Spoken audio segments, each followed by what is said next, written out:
Good morning friends. இது உங்கள் friends sports academy. இன்றைக்கி என்ன பார்க்க போகிறோம்னா, இன்னைக்கு கரண்ட் அஃபேர்ஸில் ஜனவரி 11, 2025 சனிக்கிழமை என்ன கரண்ட் அஃபேர்ஸ் தான் பார்க்க போகிறோம். இதுக்கு முன்னாடி வந்து நம்ம daily current affairs video upload பண்ணியிருக்கோம். பார்க்காதவங்க பார்த்து நோட்ஸ் எடுத்து வச்சுக்கோங்க. அது மட்டும் இல்லாமல் நம்ம சேனல் சப்ஸ்கிரைப் பண்ணுங்கள், சப்போர்ட் பண்ணுங்கள், முடிஞ்சவங்க ஃப்ரெண்ட்ஸ்லாம் ஷேர் பண்ணுங்கள். நம்ம ஃப்ரெண்ட்ஸ் ஸ்போர்ட்ஸ் அகாடமி அப்படின்ற Telegram channel, WhatsApp channel join பண்ணிக்கோங்க. இம்பார்ட்டன்ட் அப்டேட்ஸ்லாம் உங்களுக்கு ஒன்று கிடைக்கும். நம்ம கரண்ட் அஃபேர்ஸ் பார்த்து முடியாது பார்த்தீங்கன்னா 2025 ஆண்டு தமிழ்நாடு காவல்துறை வந்து பார்த்தீங்கன்னா 2ஆம் நிலை காவல்துறைக்காக வந்து பார்த்தீங்கன்னா நம்ம இந்தியன் லத்தி அப்படின்னு சொல்லிட்டு 2 டெஸ்ட் பேஜ் வந்து பார்த்தீங்கன்னா லான்ச் பண்ணியிருக்கோம்.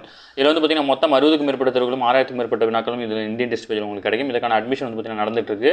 டெஸ்ட் ஸ்டார்ட் பண்ணி ஜனவரி 3 ஸ்டார்ட் பண்ணி வந்து பார்த்தீங்கன்னா டெஸ்ட் போயிட்டு இருக்கு. இதோட ஷெட்யூல் வந்து டிஸ்கிரிப்ஷனில் கொடுக்குறேன், வியூ பண்ணி பாருங்க. உங்களுக்கு பிடிச்சிருந்துச்சு அப்படின்னா நீங்கள் தாராளமாக ஜாயின் பண்ணிக்கலாம். அடுத்து வந்து பார்த்தீங்கன்னா அதே பிசி எக்ஸாமுக்கு வந்து பார்த்தீங்கன்னா லத்தி அப்படின்னு ஒரு டெஸ்ட் பேஜ் லான்ச் பண்ணியிருக்கோம். இதில் வந்து பார்த்தீங்கன்னா மொத்தம் 45க்கும் மேற்பட்ட தேர்வுகளும் 4500க்கும் மேற்பட்ட வினாக்களும் இதில் உங்களுக்கு கிடைக்கும். இதில் வந்து பார்த்தீங்கன்னா இதற்கான முதல் தேர்வு வந்து ஜனவரி 14 தான் வந்து பார்த்தீங்கன்னா ஸ்டார்ட் ஆகுது. இதுக்கு வந்து பார்த்தீங்கன்னா இதனுடைய ஷெட்யூலும் டிஸ்கிரிப்ஷனில் கொடுக்குறேன், வியூ பண்ணி பாருங்க. உங்களுக்கு ஏதாவது டவுட் இருந்துச்சு அப்படின்னா ஸ்க்ரீனில் தெரிஞ்ச நம்பருக்கு கால் பண்ணி உங்கள் டவுட் நீங்கள் கிளாரிஃபை பண்ணிக்க முடியும். அடுத்து வந்து பார்த்தீங்கன்னா 2ஆம் நிலை காவலர் தேர்வுக்கு தயாராகி கொண்டிருக்கிற மாணவர்களுக்காக வந்து பார்த்தீங்கன்னா நம்ம இப்போ வந்து ஒரு டெஸ்ட் வந்து ஃபுல் டெஸ்ட் ஒன்று வந்து பார்த்தீங்கன்னா நம்ம அகாடமி சார்பாக கண்டக்ட் பண்ணியிருக்கோம். அது இன்றைக்கி காலையில் 10 மணிக்கு வந்து பார்த்தீங்கன்னா கொஸ்டின் வந்து அப்லோட் பண்ணிட்டோம். அதுக்கான ஒரு பேஜ் தான் சும்மா லைட்டாக பார்க்கலாம். இதில் வந்து பார்த்தீங்கன்னா மொத்தம் உங்களுக்கு 70 வினாக்கள் வந்து பார்த்தீங்கன்னா இதில் இடம்பெற்றிருக்கும். இதில் வந்து பார்த்தீங்கன்னா தமிழ் தகுதி தேர்வு வந்து பார்த்தீங்கன்னா இதில் நாங்கள் வழங்கலை, ஜஸ்ட் ஃபுல் டெஸ்ட் மட்டும் கொடுக்கலாம் அப்படின்னு சொல்லிட்டு. பின்னால் வந்து பார்த்தீங்கன்னா தமிழ் 100 கொஸ்டினும் சேர்த்து வந்து பார்த்தீங்கன்னா 80 கொஸ்டின் ப்ளஸ் 150 கொஸ்டின் மொத்தமாக ஒரு டெஸ்ட்டாக வந்து பார்த்தீங்கன்னா நம்ம அடுத்ததாக வந்து பார்த்தீங்கன்னா ஏதாவது ஃப்ரீ டெஸ்ட் போட்டோம் அப்படின்னா அதில் அட்டாச் பண்ணி கொடுக்கலாம் அப்படின்னு சொல்லிட்டு. இந்த டெஸ்ட்டு நீங்கள் எழுதணும் அப்படின்னா நம்ம சேனல்லே வந்து பார்த்தீங்கன்னா கொஸ்டின் பேப்பர் வீடியோ போட்டுங்க. அதில் டிஸ்கிரிப்ஷனில் வந்து பார்த்தீங்கன்னா கொஸ்டின் பேப்பர் இருக்குது. அதை டச் பண்ணி வியூ பண்ணி டவுன்லோட் பண்ணி அந்த கொஸ்டின் எழுதுங்க. ஆன்சர் கீ வந்து பார்த்தீங்கன்னா ஈவினிங்காக நாங்கள் அப்லோட் பண்ணுவோம். அதனால் வந்து பார்த்தீங்கன்னா கட்டாயம் வந்து பார்த்தீங்கன்னா 2ஆம் நிலை காவலர் தேர்வுக்கு தயாராகி கொண்டு கூடிய மாணவர்கள் வந்து பார்த்தீங்கன்னா இந்த தேர்வு எழுதி பாருங்கள். அது மட்டும் இல்லாமல் எஸ்ஐக்கு தயாராக கொண்டு மாணவர்களும் எழுதி பாருங்கள். சரிங்களா? இந்த சைக்காலஜி எல்லாமே உங்களுக்கு வரது தான். ப்ளஸ் 11th 12th உங்களுக்கு எக்ஸ்ட்ரா வரும், இதில் வராது. மற்றபடி சேம் தான் கொஸ்டின். ஓகேங்களா? கொஸ்டின் பேட்டர்ன் வந்து பார்த்தீங்கன்னா கரெக்டாக இருக்கும். நீங்கள் டெஸ்ட் எழுதி பார்த்துட்டு அந்த வீடியோக்குள்ளேயே வந்து கொஸ்டின் எப்படி இருந்துச்சுன்னு சொல்லிட்டு கமெண்ட் பண்ணுங்கள். வாங்க ஃப்ரெண்ட்ஸ், கரண்ட் அஃபேர்ஸ் பார்த்துடலாம். ஃபஸ்ட்டு பாலியல் குற்றவாளிகள் வந்து பார்த்திங்கன்னா தண்டனைகள் வந்து பார்த்திங்கன்னா சட்ட திருத்தம் மேற்கொண்டிருக்காங்க. 12 வயதுக்குட்பட்ட பெண் குழந்தைகளை பாலியல் வன்கொடுமைக்கு உள்ளாக்கும் குற்றவாளிகள் வந்து மரண தண்டனையும் தவறான நோக்கத்துடன் பெண்களை பின்தொடர்ந்து சென்றால் 5 ஆண்டுகளுக்கு சிறை தண்டனை விதிக்கும் வகையில் வந்து பார்த்திங்கன்னா சட்ட திருத்த மசோதா வந்து தமிழக சட்டப்பேரவையில் வந்து பார்த்திங்கன்னா முதல்வர் வந்து தாக்கல் பண்ணியிருக்காரு. என்னென்ன சட்ட திருத்தம், என்னென்ன தண்டனைகள் அப்படின்னு சொல்லிட்டு வந்து பார்த்திங்கன்னா இதில் வந்து டீட்டெயில்டாக கொடுத்துருக்காங்க. நம்ம வந்து பார்த்திங்கன்னா ஆல்ரெடி ஒரு ஃபோட்டோ நம்ம சேனல் அப்லோட் பண்ணியிருக்கோம். இதில் வந்து பார்த்திங்கன்னா டிஎன்யூஎஸ்ஆர்பி எஸ்ஐ டிபார்ட்மெண்ட் கேண்டிடேட் வந்து பார்த்திங்கன்னா இதை கட்டாயம் தெரிஞ்சு வச்சுக்கணும். ஓகேங்களா? மற்றபடி நான் ஜென்ரல் கேண்டிடேட்டும் தெரிஞ்சு வச்சுக்கணும். இன்டர்வியூலலாம் கேட்டுருவாங்க. மற்றபடி இதை நான் ஃபோட்டோவாக வந்து பார்த்திங்கன்னா உங்களுக்கு குரூப்பில் ஷேர் பண்ணுறேன். நீங்கள் வியூ பண்ணி பாருங்கள். ரொம்ப ரொம்ப இம்பார்ட்டன்ட். அதனால் வந்து பார்த்திங்கன்னா இதை நீங்கள் படித்தே ஆகணும். அடுத்து கனடா பிரதமர் பதவி வந்து பார்த்திங்கன்னா இந்திய வம்சாவளியை சேர்ந்த ஒரு எம்பி ஒருத்தர் போட்டிடுறாரு. கனடாவின் லிபரல் கட்சி தலைவர் பதவிக்கு போட்டியிட்டுள்ளதாக இந்திய வம்சாவளியை சேர்ந்த எம்பி சந்திரா ஆர்யா வந்து பார்த்திங்கன்னா தெரிவிச்சிருக்காரு. இதில் ஒரு ஜெயிச்சிட்டார் அப்படின்னா இவர் தான் வந்து பார்த்திங்கன்னா கனடா பிரதமராக வந்து பார்த்திங்கன்னா இருப்பார். இதுக்கு முன்னாடி கனடா பிரதமராக இருந்த ஜஸ்டின் ட்ரூடோ வந்து பார்த்திங்கன்னா அவருடைய பதவியை ராஜினாமா பண்ணியிருக்காரு. இந்த நிலையில் வந்து பார்த்திங்கன்னா இவருடைய பூர்வீகம் வந்து பார்த்திங்கன்னா இந்தியாவோட கர்நாடகா மாநிலத்தை சேர்ந்தவர். ஓகேங்களா? அங்கே வந்து லிபரல் கட்சியோட எம்பியாக இருக்கார். இவர் வந்து பார்த்திங்கன்னா அந்த கட்சியினுடைய தலைவர் பதவிக்கு வந்து பார்த்திங்கன்னா போட்டியிருக்கிறார். தமிழகத்திற்கான வரிப்பகிர்வு வந்து பார்த்திங்கன்னா 7057.81 கோடி வந்து பார்த்திங்கன்னா விடுவிச்சிருக்காங்க. மத்திய அரசு நேரடி வருவாயில் வந்து பார்த்திங்கன்னா 28 மாநிலங்களுக்கு வரிப்பகிர்வு வந்து பார்த்திங்கன்னா 1,73,030 கோடி வந்து பார்த்திங்கன்னா விடுவிக்கப்பட்டிருக்கு. மத்திய நிதியமைச்சகம் வெள்ளிக்கிழமை தெரிவித்துள்ள இந்த செய்தியில் வந்து பார்த்திங்கன்னா தமிழகத்துக்கு மட்டும் 7057.89 கோடி வந்து பார்த்திங்கன்னா விடுவிச்சிருக்காங்க. இதில் வந்து பார்த்திங்கன்னா டீட்டெயில் வந்து முக்கியமானது. இதுக்கப்புறம் வந்து மாநிலத்திலிருந்து வருமான வரி, சுங்க வரி, பெருநிறுவன வரி, சொத்து வரி போன்றவற்றிலிருந்து மத்திய அரசு வந்து பார்த்திங்கன்னா நேரடி வருவாயை வந்து பார்த்திங்கன்னா தருது. இவற்றில் நிதி ஆணையத்தின் பரிந்துரையின்படி மாநிலங்களுக்கு வந்து 41% வந்து பார்த்திங்கன்னா வழங்க பகிர்ந்தளிக்கணும். அதன்படி வந்து பார்த்திங்கன்னா 28 மாநிலங்களுக்கும் ஜனவரி மாதம் வந்து பார்த்திங்கன்னா வரிப்பகிர்வு தொகையாக வந்து பார்த்திங்கன்னா 1,73,030 கோடி வந்து பார்த்திங்கன்னா பகிர்ந்துருக்காங்க. ஓகேங்களா? வரிப்பகிர்வு எவ்வளோ அப்படின்னா 41%. இது முக்கியமானது. அடுத்து வந்து பார்த்திங்கன்னா தாம்பரத்தில் வந்து பார்த்திங்கன்னா அதிநவீன மடிக்கணினி உற்பத்தி தொழிற்சாலை வந்து பார்த்திங்கன்னா மத்திய அமைச்சர் அஸ்வினி வைஷ்ணவ் வந்து பார்த்திங்கன்னா தொடங்கி வச்சிருக்கிறாரு. இதில் வந்து பார்த்திங்கன்னா சீர்மா எஸ்ஜிஎஸ் மடிக்கணினி உற்பத்தி நிறுவனம் வந்து பார்த்திங்கன்னா தைவானில் எம்எஸ்ஐ நிறுவனம் இணைந்து அதிநவீன மடிக்கணினி உற்பத்தி தொழிற்சாலை வந்து பார்த்திங்கன்னா தாம்பரத்தில் தொடங்கியிருக்காங்க. முக்கியமாக ஞாபகம். அடுத்து வந்து பார்த்திங்கன்னா உதவி மேலாளர் பணிக்கு வந்து பார்த்திங்கன்னா விண்ணப்பிக்க பெண் பொறியாளர்களுக்கு வந்து பார்த்திங்கன்னா அழைப்பு விடுத்திருக்காங்க. மெட்ரோ ரயில் நிறுவனத்தில் சென்னை மெட்ரோ ரயில் நிறுவனத்தில் உதவி மேலாளர் பணிக்கான சிவில் டிபார்ட்மெண்ட் நீங்கள் படிச்சிருக்கணும். குறைஞ்சது வந்து பார்த்திங்கன்னா 2 வருஷம் எக்ஸ்பீரியன்ஸ் இருக்கணும். அப்படி இருந்துச்சு அப்படின்னா நீங்கள் இந்த தேர்வுக்கு வந்து பார்த்திங்கன்னா இந்த வேலைக்கு விண்ணப்பிக்கிறதுக்கு உங்களுக்கு தகுதி இருக்குது. அதனால் வந்து பார்த்திங்கன்னா இந்த வெப்சைட்டும் கொடுத்துருக்காங்க. இதுக்கு வந்து பார்த்திங்கன்னா மாதம் ஊதியமாக உங்களுக்கு ரூபாய் 62,000 வந்து பார்த்திங்கன்னா வழங்கப்படும். தகுதி இருக்கக்கூடிய பெண் பொறியாளர்கள் இருந்தீங்க அப்படின்னா கட்டாயம் அப்ளை பண்ணுங்கள். அடுத்து முதல்வரின் காப்பீட்டு திட்டம் மூலம் வந்து பார்த்தீங்கன்னா இதுவரை 77 லட்சம் பேர் பயனடைந்திருக்காங்க அப்படின்னு சொல்லிட்டு அமைச்சர் மா சுப்பிரமணியம் அவர்கள் வந்து தெரிவிச்சிருக்காங்க. தமிழகம் முழுவதும் உள்ள முதல்வரின் விரிவான காப்பீட்டு திட்டத்தின் கீழ் வந்து பார்த்தீங்கன்னா 3.5 ஆண்டுகளில் 76.94 லட்சம் பேர் வந்து பயனடைஞ்சிருக்கதா சொல்லியிருக்காரு. ஓகேங்களா. இதில் வந்து பார்த்தீங்கன்னா முதல்வர் கருணாநிதி அவர்களால் 2009ஆம் ஆண்டு ஜூலை 23ஆம் தேதி தான் வந்து பார்த்தீங்கன்னா இந்த காப்பீட்டு திட்டம் தொடங்கப்பட்டது. இத்திட்டம் இந்தியாவுக்கே வந்து பார்த்தீங்கன்னா ஒரு முன்மாதிரியாக இருக்குன்னு சொல்லியிருக்காரு. அது மட்டும் இல்லாமல் இவர்களுக்கு வந்து பார்த்திங்கன்னா ஆண்டுக்கு 5 லட்சம் வரையிலான சிகிச்சை வந்து பார்த்திங்கன்னா இந்த அட்டையின் கீழ் வழங்கப்படுது. கடந்த ஆட்சி காலத்தில் 2 லட்சமாக இருந்தது, தற்போது 5 லட்சமாக உயர்த்தி கொடுத்துருக்காங்க. அது மட்டும் இல்லாமல் 72,000 இருந்த வருமான வரம்பு தற்போது 1,20,000 1450 இருந்த சிகிச்சை முறைகள் வந்து பார்த்திங்கன்னா 2053 உயர்த்தப்பட்டிருக்கு. ஓகேங்களா. இதெல்லாம் வந்து பார்த்திங்கன்னா டிஎன்பிசியில் கேட்கக்கூடிய முக்கியமான கொஸ்டின். பட் இது எப்போ ஆரம்பிச்சாங்கன்றதெல்லாம் தெரிஞ்சு வச்சுக்கணும். அதேமாதிரி வந்து பார்த்திங்கன்னா மருத்துவ காப்பீடு திட்டத்தில் வந்து பார்த்திங்கன்னா அதை வந்து பார்த்திங்கன்னா இந்த ஆண்டு வருமானம் இவ்வளோ இருந்தால் தான் வாங்க முடியும் அப்படின்னு சொல்லிட்டு முன்னாடி 72,000 வச்சுருந்தாங்க. இப்போ 1,20,000 வந்து பார்த்திங்கன்னா உயர்த்திருக்கிறாங்க. விசிக நாம் தமிழ் கட்சிகளுக்கு வந்து பார்த்திங்கன்னா மாநில கட்சி அங்கீகாரம் வந்து தேர்தல் ஆணையம் வழங்கியிருக்கு. விடுதலை சிறுத்தை கட்சிகள் மற்றும் நாம் தமிழ் கட்சி ஆகியவற்றை அங்கீகாரம் பெற்ற மாநில கட்சிகளாக வந்து பார்த்திங்கன்னா இந்தியன் தேர்தல் ஆணையம் வந்து பார்த்திங்கன்னா அறிவிச்சிருக்கு. இதை தொடர்பான கடிதங்கள் வந்து பார்த்திங்கன்னா இரு கட்சியோட தலைமை அலுவலகத்துக்கு வந்து அனுப்பப்பட்டிருக்கு. இந்த கடிதத்தில் வந்து பார்த்திங்கன்னா 2024 நடைபெற்ற மக்களவைத் தேர்தலின் செயல்பாடுகள் மறு ஆய்வு செய்யப்பட்டு அதன் அடிப்படையில் வந்து பார்த்திங்கன்னா தேர்தல் சின்னங்கள் முன்பதிவு மற்றும் ஒதுக்கீடு விதிகளுக்கு இணங்கும் வகையில் உள்ளன. எனவே உங்களுக்கு அதாவது பார்த்திங்கன்னா மாநில கட்சியாக தேர்தல் ஆணையம் வந்து பார்த்திங்கன்னா அங்கீகரிக்கிறது அப்படின்னு சொல்லியிருக்கிறாங்க. இதுக்கான டீட்டெயில் வந்து கண்டிப்பாக படித்து வச்சுக்கணும். ஒரு கட்சியை மாநில கட்சியை அங்கீகரிக்கிறதுக்கான என்னென்ன எலிஜிபிலிட்டிலாம் வேணும் அப்படின்னு சொல்லிட்டு நம்ம ஸ்கூல் புக்கில் இருக்குது, தயவு செஞ்சு படிச்சுக்கோங்க. இது ஏன் மார்க் பண்ணி சொல்கிறேன்னா இதுலேருந்து ஒரு கொஸ்டின்ஸ் கேட்கலாம். ஓகேங்களா. நம்ம ஸ்கூல் புக்கில் இம்பார்ட்டன்ட் தான். விளைநிலங்களை அழிக்கும் காட்டுப்பன்றிகளை சுட்டுக்கொள்ள நிபந்தனைகளுடன் அனுமதி வழங்கியிருக்காங்க. இதில் வந்து பார்த்திங்கன்னா விளைநிலங்களை அழிக்கும் காட்டுப்பன்றிகளை வனத்துறையினர் கொள்வதற்கு நிபந்தனைகளுடன் அனுமதி வழங்கப்பட்டிருக்கு. ஓகேங்களா. இதில் வந்து காட்டுப்பன்றிகளால் ஏற்படும் இன்னல்களை வந்து பார்த்திங்கன்னா கலைய 2023ஆம் ஆண்டு தமிழக அரசால் வந்து பார்த்திங்கன்னா குழு அமைச்சாங்க. 19 பேர் கொண்ட குழு. இதன் அடிப்படையில் வந்து பார்த்திங்கன்னா இந்த அரசாணை வெளியிடப்பட்டிருக்கு. இது வந்து பார்த்திங்கன்னா 3 கேட்டகரியாக பிரிக்கிறாங்க.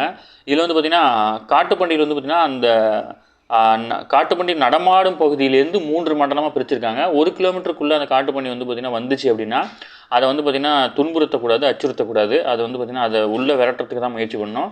அடுத்து 1 கிலோமீட்டர்லேருந்து 3 கிலோமீட்டருக்குள்ளே வந்துச்சுன்னா அதை பத்திரமா பிடிச்சி மறுபடியும் போய் அந்த வனப்பகுதியில் விட்டணும். 3 கிலோமீட்டர் தாண்டி அந்த காட்டுப்பன்றி வந்து பார்த்திங்கன்னா ஊருக்குள்ளே வந்துருச்சு அப்படின்னா அப்போ தான் அதை வந்து பார்த்திங்கன்னா சுடணும் அப்படின்னு சொல்லிட்டு வந்து பார்த்திங்கன்னா மென்ஷன் பண்ணி கொடுத்துருக்காங்க. ஓகேங்களா. அடுத்தது எண்ம தரவு பாதுகாப்பு சட்டம் 2023 பற்றி ஒரு டீட்டெயில் கொடுத்துருக்காங்க. இது நம்ம ஆல்ரெடி பார்த்துருக்கோம். ஓகேங்களா. எண்ம தரவு பாதுகாப்பு சட்டம் 2023 வந்து பார்த்திங்கன்னா கொண்டு வரப்பட்டுச்சு. இதுக்கு எண்ம தரவு பாதுகாப்புகளை வரைவு விதிகளை வந்து பார்த்திங்கன்னா மத்திய அரசு வந்து பார்த்திங்கன்னா அண்மையில் வெளியிட்டாங்க. இதுதான் வரைவு விதிகள் தான் வந்து பார்த்திங்கன்னா தற்போது ரீசெண்டாக விட்டுருந்தாங்க. நம்ம போன கனடா பஸ் கூட பார்த்தோம். அதில் வந்து பார்த்திங்கன்னா தனிநபர் தரவுகளை வந்து பார்த்திங்கன்னா எப்போவுமே சேமித்து வைக்கக்கூடாது. அதனுடைய செயல்பாடுகள் முடிஞ்ச உடனே அதனுடைய டேட்டாக்கள்லாம் அழிச்சிடணும் அப்படின்னு சொல்லியிருந்தாங்க. அதன் அடிப்படையில் உலக அளவில் 137 நாடுகள் வந்து பார்த்திங்கன்னா எண்ம தரவு பாதுகாப்பு சட்டத்தை வந்து பார்த்திங்கன்னா நிறைவேற்றிருக்கிறது. அதாவது 71% நாடுகளில் இதற்கான சட்டம் இருக்கிறது. 9% நாடுகள் வந்து பார்த்திங்கன்னா வரைவு சட்ட அளவில் தான் இருக்குது. ஓகேங்களா. 15% நாடுகளில் சட்டமே இல்லை. 5% நாடுகளில் வந்து பார்த்திங்கன்னா முறையாக தரவுகள் வந்து பராமரிக்கப்படுவதில்லை என்று சொல்லிட்டு ஐநாவுடைய வர்த்தக மேம்பாட்டு அமைப்பு வந்து பார்த்திங்கன்னா தெரிவிச்சிருக்காங்க. ஓகேங்களா. இந்தியாவில் இந்த சட்டம் 2023 கொண்டு வரப்பட்டிருக்கு. அதற்கான வரைவு விதிகள் தான் வந்து பார்த்திங்கன்னா இப்போ ரீசெண்டாக வந்து பார்த்திங்கன்னா அப்டேட் பண்ணியிருக்காங்க. அடுத்து பலூன் திருவிழா. மாமல்லபுரத்தை அடுத்த திருவிடந்தையில் வந்து பார்த்திங்கன்னா 8 நாடுகளைச் சேர்ந்தவர்கள் பங்கேற்கும் 10வது சர்வதேச பலூன் திருவிழா வந்து பார்த்திங்கன்னா தொடங்கியிருக்காங்க. சுற்றுலாத்துறை மற்றும் தனியார் நிறுவனம் இணைந்து நடத்தும் இந்த பலூன் திருவிழா வந்து பார்த்திங்கன்னா 12ஆம் தேதி வரை பார்த்திங்கன்னா நடக்கும். ஓகேங்களா. முக்கியமானது. அடுத்து France, Australia, Brazil, Belgium, Thailand மற்றும் வியட்நாம் உள்ளிட்ட 8 நாடுகளைச் சேர்ந்த ஏர் பலூன் பைலட்டுகள் வந்து பார்த்திங்கன்னா இந்த விழாவில் வந்து பார்த்திங்கன்னா கலந்துக்கிறாங்க. ஓகேங்களா. இது 10வது பலூன் விழா மாமல்லபுரத்தில் நடக்குது. முக்கியமானது. அடுத்தது சமூக ஊடகங்களால் ஜனநாயகம் வலுவடைகிறது. அது பிரதமர் மோடி வந்து பார்த்திங்கன்னா ஒரு கான்வர்சேஷன் பிரதமர் மோடிக்கும் அதாவது ஜெரோதா பங்கு வர்த்தக நிறுவனரான நிக்கில் காமத் இவங்க 2 பேருக்கும் முடியான உரையாடல் தான் வந்து பார்த்திங்கன்னா கொடுத்துருக்காங்க. இது வந்து வீடியோலாம் வைரல் ஆச்சு, பார்த்துருப்பீங்க. அதாவது வந்து பார்த்திங்கன்னா இவருடைய பேர் மட்டும் ஞாபகம் வச்சுக்கோங்க. நிக்கில் காமத் யார் அப்படின்னா ஜெரோதா பங்கு வர்த்தக நிறுவனத்தினுடைய இணை நிறுவனர். ஓகேங்களா. அடுத்து மகளிர் இடஒதுக்கீடு உச்சநீதிமன்றம் வந்து விசாரிக்கும். அதை வந்து பார்த்திங்கன்னா நம்ம ஸ்கூல் எக்ஸாம் பாயிண்ட் ஆஃப் வியூவில் மட்டும் பார்த்திங்கன்னா கடந்த ஆண்டு மக்களவை மாநிலங்களவை சட்டப்பேரவையில் பெண்களுக்கு 33% இடஒதுக்கீடு அளிக்கும் மசோதாவுக்கு வந்து பார்த்திங்கன்னா நாடாளுமன்றம் நிறைவேற்றப்பட்டு அந்த மசோதாவுக்கு வந்து பார்த்திங்கன்னா குடியரசுத் தலைவர் திரௌபதி முர்மு தான் வந்து பார்த்திங்கன்னா ஒப்புதல் அளிச்சிருக்கிறாங்க. ஓகேங்களா. இது முக்கியமானது, நோட் பண்ணி வச்சுக்கோங்க. 2025 வந்து பார்த்திங்கன்னா இந்திய பொருளாதார வளர்ச்சி வந்து பார்த்திங்கன்னா 6.6% இருக்குன்னு சொல்லிட்டு ஐநா கணிச்சிருக்காங்க. அடுத்த ஆண்டு இந்தியாவின் பொருளாதார வளர்ச்சி வந்து பார்த்திங்கன்னா 6.6% இருக்கும் அப்படின்னு சொல்லிட்டு ஐநா கணிச்சிருக்காங்க. ஓகேங்களா. இது தொடர்பாக 2025ஆம் ஆண்டில் ஐநாவின் உலக பொருளாதார ஆய்வறிக்கைன்னு தெரிவிக்கப்பட்டுள்ளது வந்து பார்த்திங்கன்னா 2025ஆம் ஆண்டு தெற்காசிய பிராந்தியத்தோட பொருளாதார வளர்ச்சி வந்து 5.7%, 26ல் 6% இருக்கும். ஆனால் இந்தியாவில் வந்து பார்த்தீங்கன்னா 2024 இந்தியாவின் பொருளாதார வளர்ச்சி 6.8% வளர்ந்தது. இந்த வளர்ச்சி 2025 6.6% இருக்கும். 2026 வந்து பார்த்தீங்கன்னா 6.8% இருக்கும் அப்படின்னு சொல்லிட்டு வந்து பார்த்தீங்கன்னா ஐநா வந்து கணிச்சிருக்காங்க. ஓகேங்களா, இது முக்கியமான கொஸ்டின் டிஎன்பிசிக்கு. முக்கியமான கொஸ்டின். ஓகேங்களா, 27 பேருக்கு வந்து பார்த்தீங்கன்னா வெளிநாடு வாழ் இந்தியர் விருது வந்து பார்த்தீங்கன்னா வழங்கப்பட்டிருக்கு. வெளிநாடுகளில் வாழும் இந்தியர்களுக்கு வழங்கப்படும் மிக உயரிய விருது எது அப்படின்னு கேட்டிங்கன்னா பிரவாசி பாரதிய சம்மான். இந்த விருது வந்து பார்த்தீங்கன்னா இந்த ஆண்டு 27 பேருக்கு வழங்கப்பட்டிருக்கு. ஓகேங்களா, வெளிநாடு வாழ் இந்தியர் தினம் வந்து பார்த்தீங்கன்னா ஜனவரி 9ஆம் தேதி வந்து பார்த்தீங்கன்னா கொண்டாடுறோம். இதில் நிகழாண்டு இந்த தினம் வந்து பார்த்தீங்கன்னா ஒடிசா மாநிலம் புவனேஸ்வரத்தில் தான் நடந்துச்சு. பிரதமர் மோடி அவர்கள் கூட பேசியிருந்தார். அடுத்து வந்து பார்த்தீங்கன்னா நிறைவு விழாவில் வந்து பார்த்தீங்கன்னா 27 பேருக்கு வந்து பார்த்தீங்கன்னா வெளிநாடு வாழ் இந்தியர் விருது வந்து பார்த்தீங்கன்னா வழங்கப்பட்டிருக்கு. ஓகேங்களா, இந்த நிறைவு விழாவில் வந்து பார்த்தீங்கன்னா ஜப்பான், பிஜி, ஆஸ்திரேலியா, லாவோஸ் உள்ளிட்ட நாடுகளில் பல்வேறு துறையில் சிறந்து விளங்கிய 27 வெளிநாட்டு வாழ் இந்தியர்களுக்கு வந்து பார்த்தீங்கன்னா இந்த விருது வழங்கப்பட்டிருக்கு. பொது விவகாரங்கள் பிரிவில் வந்து பார்த்தீங்கன்னா டிரினிடாட் மற்றும் டொபாக்கோ நாட்டினுடைய அதிபரான கிறிஸ்டன் கார்லோ கங்குக்கு வந்து பார்த்தீங்கன்னா இந்த விருது வந்து பார்த்தீங்கன்னா வழங்கப்பட்டிருக்கு. ஓகேங்களா, இவருடைய பேர் ரொம்ப மென்ஷன் பண்ணி கொடுத்துருக்கனால பேரை நோட் பண்ணிக்கோங்க. இவர் இல்லை, அவர் வந்து பார்த்தீங்கன்னா அவர் வந்து நேரில் வந்து வாங்கலை. சரிங்களா, அடுத்தது பிரதிகா தேஜஸ், இவங்க 2 பேரோட பேர் ஞாபகம், இவங்க இந்திய கிரிக்கெட் வீரங்க. அடுத்தது அமெரிக்காவை சேர்ந்த பிரபல விளையாட்டு பத்திரிகையான track and field 2024 track and field வந்து பார்த்தீங்கன்னா 2024ஆம் ஆண்டுக்கான சிறந்த ஈட்டி எறிதல் வீரராக இந்திய நட்சத்திர வீரரான நீரஜ் சோப்ரா வந்து பார்த்தீங்கன்னா தேர்வு செஞ்சுருக்கிறாங்க. ஓகேங்களா, அடுத்தது உலகின் வந்து பார்த்தீங்கன்னா சக்தி வாய்ந்த கடவுச்சீட்டில் வந்து பார்த்தீங்கன்னா இந்தியா வந்து 85வது இடத்துக்கு வந்து பார்த்தீங்கன்னா சரிஞ்சிருக்கு. இது வந்து பார்த்தீங்கன்னா உலகின் சக்தி வாய்ந்த பாஸ்போர்ட்டுகளுடைய பட்டியல் வந்து பார்த்தீங்கன்னா வெளியிட்டிருக்காங்க. இதில் வந்து பார்த்தீங்கன்னா இந்தியா வந்து பார்த்தீங்கன்னா கடந்த ஆண்டு 80வது இடத்துல இருந்துச்சு. இப்போ 5 இடங்கள் சறுக்கி 85வது இடத்துக்கு வந்திருக்கு. இந்த லிஸ்ட்டில் வந்து பார்த்தீங்கன்னா முதல் இடத்துல வந்து பார்த்தீங்கன்னா சிங்கப்பூர் இருக்குது. 2ஆம் இடத்துல வந்து பார்த்தீங்கன்னா ஜப்பான் இருக்குது. பின்லாந்து, பிரான்ஸ், ஜெர்மனி, இத்தாலி, தென்கொரியா, ஸ்பெயின் ஆகிய இந்த அனைத்து நாடுகளும் சேர்ந்து வந்து பார்த்தீங்கன்னா 3ஆம் இடத்துல இருக்கிறாங்க. இதில் வந்து பார்த்தீங்கன்னா சீனா எந்த இடத்துல இருக்குது அப்படின்னா சீனா வந்து பார்த்தீங்கன்னா 60வது இடத்துல இருக்கிறாங்க. கடந்த ஆண்டு 62 இருந்தாங்க, இப்போ 60 இருக்கிறாங்க. நம்முடைய அண்டை நாடுகள் பேர்லாம் கொடுத்துருக்காங்க. உலக சுற்றுலா பயணிகள் கவரும் மாலத்தீவு வந்து பார்த்தீங்கன்னா 53 இடத்துலையும், பூடான், மியான்மர், இலங்கை, வங்கதேசம் இது 90, 94, 96, 100 அப்படின்ற இடங்களிலும் இருக்குது. ஓகேங்களா, இதுக்கடுத்த நேபாளம், பாகிஸ்தான் முறையை வந்து பார்த்தீங்கன்னா 101, 103 ஆகிய இடங்கள் இருக்குது. இது எல்லாமே இம்பார்ட்டன்ட், ஒரு வரி விடாமல் இம்பார்ட்டன்ட். நோட்ஸ் எடுத்துக்கோங்க, டிஎன்பிசிக்கும் சரி டிஎன்யூஎஸ்ஆர்பிக்கும் சரி. ஓகேங்களா, இதில் வந்து பார்த்திங்கன்னா ஃபஸ்ட்டு இது, செகண்ட் இது, தேர்ட் இது, இந்தியா எந்த இடத்துல இருக்குது. ஓகேங்களா, இந்தியாவுடைய அண்டை நாடுகள் எந்த இடத்துல இருக்குது, இது ரொம்ப முக்கியம்.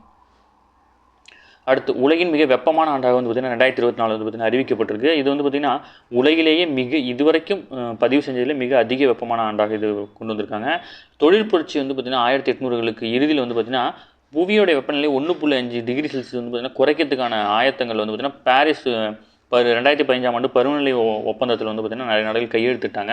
பட் அதன்படி நடக்கலை. ஓகேங்களா, 1.6 டிகிரி செல்சியஸ் வந்து வெப்பநிலை வந்து பார்த்திங்கன்னா வழக்கத்துக்கு மாற அதிகரிச்சிருச்சு புவியோட வெப்பநிலை.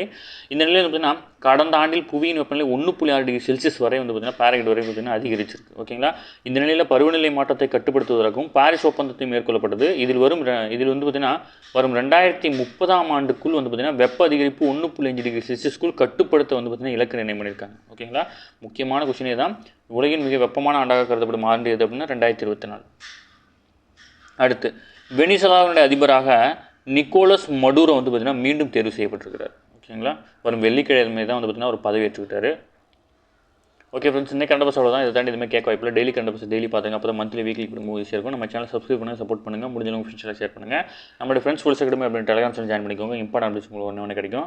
நம்ம சேனல் வந்து பார்த்திங்கன்னா 2 டெஸ்ட் பேஜ் வந்து பார்த்திங்கன்னா லான்ச் பண்ணியிருக்கோம் நம்ம அகாடமி சார்பில், இந்தியன் லத்தின்னு சொல்லிட்டு. இது 2 டெஸ்ட் பேஜில் இணையணும் அப்படின்னு விருப்பப்பட்டீங்க அப்படின்னா ஸ்க்ரீனில் தெரிந்த நம்பருக்கு கால் பண்ணி நீங்கள் வந்து பார்த்திங்கன்னா தாராளமாக இணைஞ்சிக்க முடியும். அதேமாதிரி வந்து நம்ம ஃபுல் டெஸ்ட் எழுதணும் அப்படின்னு விருப்பப்பட்டீங்க அப்படின்னா நம்ம சேனலே வந்து பார்த்திங்கன்னா வீடியோ அப்லோட் பண்ணியிருக்கோம். இந்த வீடியோட எண்டில் வந்து பார்த்திங்கன்னா அந்த வீடியோவில் லிங்க் கொடுக்குறேன். அதை டச் பண்ணி வியூ பண்ணி பாருங்கள். பார்த்துட்டு அந்த டெஸ்ட் கொஸ்டின் எழுதுங்க. ஆன்சர் கே வந்து பார்த்திங்கன்னா உடனே அப்லோட் பண்ணுவோம். சரிங்களா, ஓகே, தேங்க்யூ ஃப்ரெண்ட்ஸ்.